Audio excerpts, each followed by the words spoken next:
Hello friends, welcome back to my channel. ಎಲ್ಲರೂ ಹೇಗಿದ್ದೀರಾ? ಚೆನ್ನಾಗಿದ್ದೀರಾ ಅಂತ ಅನ್ಕೋತೀನಿ. ಈ ವಿಡಿಯೋ ಸ್ಪೆಷಲ್ ಆಗಿ second P U C pass ಆದ ವಿದ್ಯಾರ್ಥಿಗಳಿಗೆ.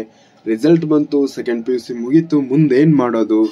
ಜಾಬ್ ಮಾಡಬೇಕಾ, ಇಲ್ಲ ಯಾವುದನ್ನ ಕೋರ್ಸ್ ಮಾಡ್ಕೋಬೇಕಾ, ಯಾವುದನ್ನ ಡಿಗ್ರಿ ಚೆನ್ನಾಗಿರೋ ಡಿಗ್ರಿ ಚೂಸ್ ಮಾಡ್ಕೋಬೇಕಾ? ನಂದು ಆರ್ಟ್ಸ್ ಆಗಿದೆ, ನಂದು ಕಾಮರ್ಸ್ ಆಗಿದೆ, ನಂದು 65 ಆಯಿತು, ನಂದು 70 ಆಯಿತು, ನಂದು 90 ಆಯಿತು. ನಾವು ಯಾವ್ದು ತೊಗೊಂಡ್ರೆ ಚೆನ್ನಾಗಿರುತ್ತೆ? ಇಲ್ಲ ನಾನು ಜಾಬ್ ಮಾಡಬೇಕು, ಯಾವ ಫೀಲ್ಡಿಗೆ ಹೋಗಬೇಕು, ಏನು ಮಾಡಬೇಕು ಅಂತ ಒಂದು ರೂಟ್ ಅಂತ ಹೇಳ್ಬೋದು. ಈ ವಿಡಿಯೋದಲ್ಲಿ ನಾನೆಲ್ಲ ಸಂಪೂರ್ಣ ಮಾಹಿತಿ ಕೊಟ್ಟಿದ್ದೀನಿ. ಸ್ಕಿಪ್ ಮಾಡದೆ ನೋಡಿ ಅಂತ ಹೇಳಿಕ್ಕೆ ಇಷ್ಟಪಡ್ತಿದ್ದೀನಿ. ಇವಾಗ ಮೊದಲನೇದಾಗಿ ಆರ್ಟ್ಸನ್ನು ನೋಡೋಣ. ಆರ್ಟ್ಸ್ ವಿದ್ಯಾರ್ಥಿಗಳಿಗೆ ಯಾವ ರೀತಿ ಅಪಾರ್ಚುನಿಟಿ ಇದ್ದಾವೆ ಇಲ್ಲಿ ನೋಡ್ಬೋದು ನೀವು. ಅವರು ಲಾ ಆಗ್ಬೋದು, ಎಕನಾಮಿಕ್ಸ್ ನೋಡ್ಕೋಬೋದು, ಜಿಯೋಗ್ರಫಿ, ಆಮೇಲೆ ಪೊಯೆಟ್ರಿ ಆಗಿರ್ಬೋದು, ಕಂಪ್ಯೂಟರ್ ಡಿಸೈನಿಂಗ್ ಆಗಿರ್ಬೋದು, ಗೇಮಿಂಗ್ಸ್, ಆ್ಯನಿಮೇಷನ್ನು, ಡ್ಯಾನ್ಸಿಂಗ್, ಅವ್ರ ಸ್ಕಿಲ್, ಮ್ಯೂಸಿಕ್, ಸಿಂಗಿಂಗ್, ಅವ್ರು ಏನು ಅಂದರೆ ಫೋಟೋಗ್ರಫಿ, ಡ್ರಾಯಿಂಗ್, ಎಲ್ಲ ಥರದ ಆ್ಯಕ್ಟಿವಿಟೀಸ್ ಇದರಲ್ಲಿ ನಾವು ಕಾಣ್ಬೋದು. ಪರ್ಟಿಕ್ಯುಲರ್ ಆಗಿ ಡಿಗ್ರಿ ಯಾವ್ಯಾವ ಇದರಲ್ಲಿ ಬರ್ತವೆ ಅಂತ ನಾವು ನೋಡೋದಾದರೆ, ಇದರಲ್ಲಿ BA ಬರುತ್ತೆ, ಆಮೇಲೆ BC ಅಂತ ಒಂದು ಸಬ್ಜೆಕ್ಟ್ ಕೂಡ ಬರುತ್ತೆ, ಅದು ಚೆನ್ನಾಗಿರುತ್ತೆ. ಇಲ್ಲಿ ನೋಡ್ಬೋದು ನೀವು BA ಬ್ಯಾಚುಲರ್ ಆಫ್ ಆರ್ಟ್ಸ್, ಆಮೇಲೆ BA LLB ಕೂಡ ಆಗ್ಬೋದು. ಯಾರಾದರೂ ವಕೀಲನು ಆಗಬೇಕು ಅಂತ ಯಾರಾದರೂ ಬಯಸಿದರೆ ಇಲ್ಲಿ LLB ಮಾಡಿಕೊಂಡು 3 ವರ್ಷ ಮಾಡಿಕೊಂಡು ಆಮೇಲೆ ನಂತರ 2 ವರ್ಷ ಮಾಡಿದ್ರೆ LLB ಕ್ಲಿಯರ್ ಆಗುತ್ತೆ. ತುಂಬ ಅಪಾರ್ಚುನಿಟಿಗಳು ಇವೆ, ನೀವು ನೋಡ್ಬೋದು ಇಲ್ಲಿ. ಇನ್ನು ಕಾಮರ್ಸ್ದವ್ರಿಗೆ ನೋಡ್ಬೇಕಂದ್ರೆ, ಕಾಮರ್ಸಲ್ಲಿ ನೋಡಿ BBA, BCom, CA, chartered account, economics ತುಂಬ ಇದ್ದಾವೆ. ಹೋಟೆಲ್ ಮ್ಯಾನೇಜ್ಮೆಂಟ್ ಮಾಡ್ಬೋದು, ಪ್ಯಾರಾಮೆಡಿಕಲ್ ಕೋರ್ಸ್ ಕೂಡ ಮಾಡ್ಬೋದು ಕಾಮರ್ಸ್ ಆದವ್ರಿಗೆ ಕಾಮನ್ ಆಗಿ ಚಾರ್ಟರ್ಡ್ ಅಕೌಂಟು ಅದನ್ನೇ ತಗೊಳ್ತಾರೆ. ಓಕೆ, ಇದನ್ನ ಮಾಡಿಕೊಂಡು ನೀವು ಸೈಡ್ ಬಿಸ್ನೆಸ್ ಕೂಡ ಮಾಡ್ಕೋಬೋದು. ಆಮೇಲೆ ಸ್ವಲ್ಪ BCA ಆಗಿರ್ಬೋದು, ಆಮೇಲೆ ಇಂಜಿನಿಯರಿಂಗು ಆ ಲೆವೆಲ್ಗೆ ಹೋಗಕ್ಕಾಗಲಿಲ್ಲ ಅಂದರೂ ನೀವು BC ಅನ್ನೋ ಒಂದು ಕೋರ್ಸ್ ಕೂಡ ಮಾಡಿದರೆ ಇಂಜಿನಿಯರಿಂಗ್ ಅದು 2 ಸೇಮ್ ಆಗುತ್ತೆ. ಇಲ್ಲಿ ನೋಡ್ಬೋದು ನೀವು ಯಾವ್ದಾದ್ರು ತೊಗೋಬೋದು ಅಂತ. ನೀವು BCom ತೊಗೋಬೋದು, BA ತೊಗೋಬೋದು, BBA ತೊಗೋಬೋದು, ಯಾವುದನ್ನು ತೊಗೋಬೋದು. 3 ಇಯರ್ಸ್ ಅಂತ ಇದರಲ್ಲಿದೆ. ಆ್ಯಕ್ಚುಲಿ ಈಗ NEP ಸಿಲೆಬಸ್ ಬಂದಿದೆ, 4 ಇಯರ್ಸ್ ಆಗ್ಬೋದು. ಸೊ ಏನು ಟೆನ್ಷನ್ ಏನಿಲ್ಲ. ನೀವು ನಿಮ್ಮ ಸ್ಕಿಲ್ಗಳನ್ನು ನೀವು ಬೆಳೆಸ್ಕೋತಾ ಹೋದರೆ, ಸೈಡಲ್ಲಿ ಕಂಪ್ಯೂಟರ್ ಕಲ್ಕೊತ ಹೋದರೆ ಇದರಲ್ಲಿ ಕೂಡ ತುಂಬ ಲೈಫ್ ಇದೆ. ಇನ್ನು ಸೈನ್ಸ್ದವ್ರು ನೋಡ್ಬೇಕಂದ್ರೆ, ಸೈನ್ಸಲ್ಲಿ PCMB, PCMC ಅಂತ 2 ವಿಭಾಗಗಳಿವೆ.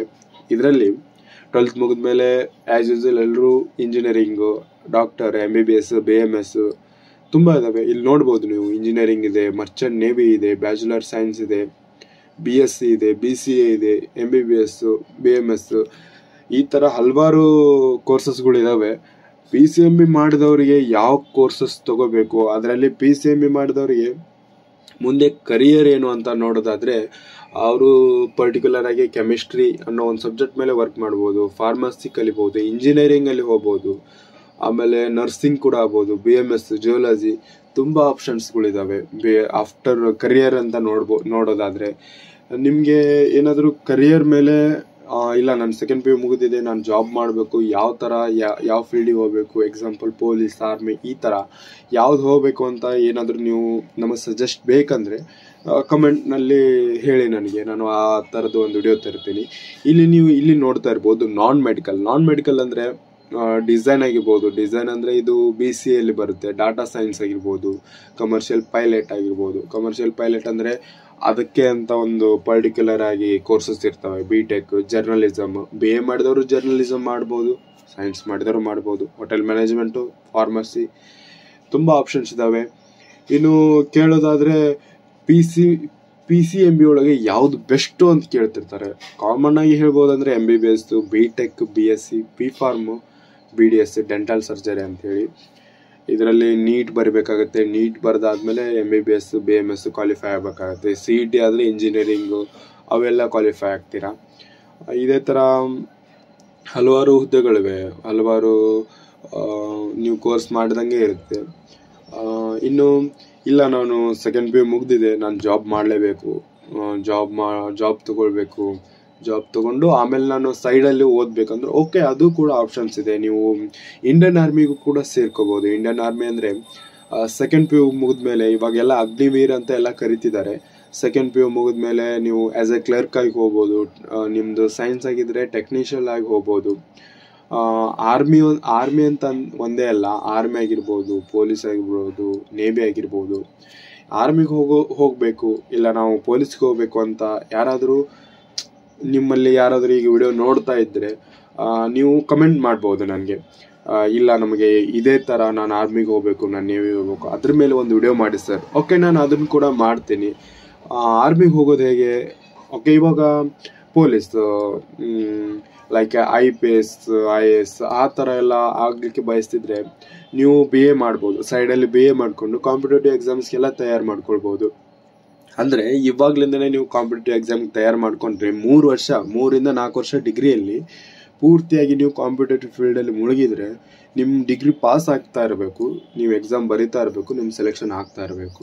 ಅದೇ ರೀತಿ ನಾವು ನೋಡೋದಾದರೆ ನೇವಿ ಅಂತ ಬರುತ್ತೆ, ಇಂಡಿಯನ್ ನೇವಿ, ಮರ್ಚೆಂಟ್ ನೇವಿ. ಆಗಲೇ ನೋಡಿದಿರಲ್ಲ ಮರ್ಚೆಂಟ್ ನೇವಿ ಅಂದರೆ ಪ್ರೈವೇಟ್ ಲಿಮಿಟೆಡ್. ಇಂಡಿಯನ್ ನೇವಿ ಅಂದರೆ ಸೆಕೆಂಡ್ PUC ಮೇಲೆ ಚೆನ್ನಾಗಿದೆ. ಇವಾಗ ಯಾರ್ದು 90% ಆಗಿದೆ, 80 ಮೇಲೆ ಹೋಗಿದೆ, ಅವರೆಲ್ಲ ಅಪ್ಲಿಕೇಶನ್ ಹಾಕ್ಬೋದು. ಯಾವ ರೀತಿ ಅಪ್ಲಿಕೇಶನ್ ಹಾಕಬೇಕು, ಏನು ಮಾಡಬೇಕು, ಯಾವ ವೆಬ್ಸೈಟ್ಗೆ ಹೋಗ್ಬೇಕು, ಏನೇ ಡೌಟ್ಸ್ ಇದ್ದರೂ ನೀವು ಕಮೆಂಟ್ನಲ್ಲಿ ಕೇಳಿ. ನಾನು ಪ್ರತಿಯೊಬ್ಬರಿಗೂ ಉತ್ತರಿಸ್ತೀನಿ, ಪ್ರತಿಯೊಬ್ಬರಿಗೂ ರಿಪ್ಲೈ ಮಾಡ್ತೀನಿ. ಯಾವ ಥರ ಜಾಯ್ನ್ ಆಗಬೇಕು, ನೀವು ಯಾವ ಥರ ಏನು ಆಗಬೇಕಂತ ಬಯಸ್ತಿದ್ದೀರಾ ಅದನ್ನು ಕಮೆಂಟ್ನಲ್ಲಿ ತಿಳಿಸಿ ಅಂತ ಹೇಳ್ತೀನಿ. ಪೊಲೀಸ್ ಅಂದರೆ ಮೇಲ್ದರ್ಜೆ, ಇವಾಗ 90% ಮಾಡಿದವರು ಅವರು ಇವ್ರು ಆಗ್ತಾರೆ, ಹಂಗೆ ಹಿಂಗೆ. ನೋ ಬ್ರದರ್, ನೀನು 60% ಮಾಡು. ಸೆಕೆಂಡ್ PUC ನಿಮ್ಮದು IPS ಆದವ್ರದ್ದು ಎಷ್ಟೋ ಜನ 10th ಫೇಲ್ ಆಗಿ IPS ಆದವ್ರು ಇದ್ದಾರೆ. ಆಮೇಲೆ ಇವಾಗ 10th 90, 80, 95 ಅದಾದವರು ಅಷ್ಟು ಮಾಡ್ಕೊಂಡವರು ಇಂಡಿಯನ್ ಪೋಸ್ಟ್ ಆಫೀಸಲ್ಲಿ ವರ್ಕ್ ಮಾಡ್ತಿದ್ದಾರೆ. ಇಲ್ಲೂ ಕೂಡ ಸೆಂಟ್ರಲ್ ಗೌರ್ಮೆಂಟು ಚೆನ್ನಾಗಿದೆ.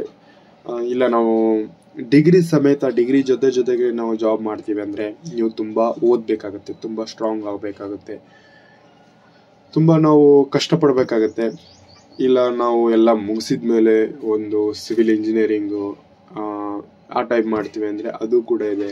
ನೀವು BTech ಮಾಡಿಕೊಂಡು ಇವಾಗ CET ಬರೆದು BTech ಕಂಪ್ಲೀಟ್ ಮಾಡಿಕೊಂಡು BTech ಆದಮೇಲೆ ಸಿವಿಲ್ ಇಂಜಿನಿಯರಿಂಗ್ ಆಗ್ಬೋದು. ಇಂಜಿನಿಯರಿಂಗ್ ಆದರೆ ಅದು ಕೂಡ ಕಾಂಟ್ರಾಕ್ಟ್, ಅದು ಇದು ತುಂಬ ಚೆನ್ನಾಗಿರುತ್ತೆ ಅದು ಕೂಡ.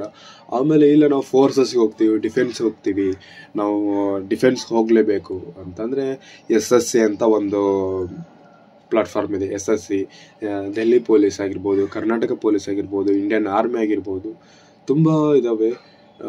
ಆಮೇಲೆ ಯಾವುದೇ ಒಂದು ಕಾಂಪಿಟೇಟಿವ್ ಫೀಲ್ಡ್ಗೆ ಹೋಗ್ಬೇಕಂದ್ರು, ಯಾವುದೇ ಒಂದು ಕಾಂಪಿಟೇಟಿವ್ ಎಕ್ಸಾಮ್ ಬರೀಬೇಕಂದ್ರು GK ತುಂಬ ಇಂಪಾರ್ಟೆಂಟ್ ಆಗುತ್ತೆ. ಇಲ್ಲಿ GK ತುಂಬ ಇಂಪಾರ್ಟೆಂಟ್ ಆಗುತ್ತೆ.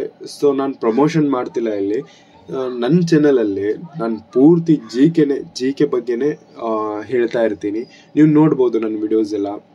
ಸಬ್ಸ್ಕ್ರೈಬ್ ಮಾಡ್ಕೊಳ್ಳಿ, ಆಮೇಲೆ ಆ ವಿಡಿಯೋಸ್ನೆಲ್ಲ ವಾಚ್ ಮಾಡ್ತಾ ಇರಿ, ನಿಮ್ಮ ನಾಲೆಜ್ ಕೂಡ ಬೆಳೆಯುತ್ತೆ.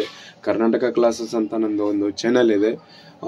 ಸೊ ನೀವು ಎಲ್ಲ ಅದರಲ್ಲಿ ವೀಕ್ಷಣೆ ಮಾಡ್ಬೋದು. ನಿಮಗೆ ಒಂದು ಐಡಿಯಾ ಸಿಗುತ್ತೆ, ಒಂದು ಮೆಂಟಲ್ ಎಬಿಲಿಟಿ ಬೆಳೆಯುತ್ತೆ, ಯಾವ ರೀತಿ ಕ್ವಶನ್ ಬರುತ್ತೆ ಅಂತ. ನೀವು ಏನೇ ಒಂದು ಡೌಟ್ಸ್ ಇದ್ದರೂ ಕಮೆಂಟ್ ಬಾಕ್ಸಲ್ಲಿ ಕೇಳಿ.